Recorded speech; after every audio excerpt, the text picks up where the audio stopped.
மும்மொழிக் கொள்கை பற்றி அவர்களின் வாதமும் நமது பதிலும். கேள்வி 1.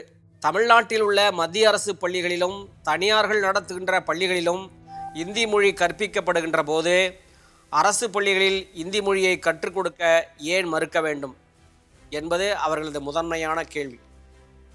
பதில்: தமிழ்நாட்டில் இப்போது இருக்கின்ற திமுக அரசும் சரி, இதற்கு முன்னர் பொறுப்பில் இருந்த அதிமுக, திமுக அரசுகளும் சரி, இருமொழிக் கொள்கையே கடைபிடித்து வந்தனர்.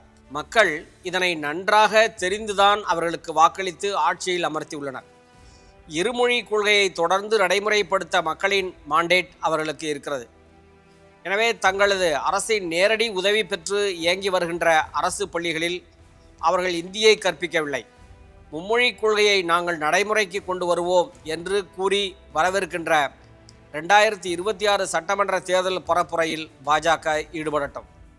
மக்கள் அந்த கட்சிக்கு பெருவாரியாக வாக்களித்து ஆட்சிக்கு வந்தால் பள்ளிக்கூடங்களில் இந்தி மொழியை கற்பிக்க வழிவகை செய்யட்டும்.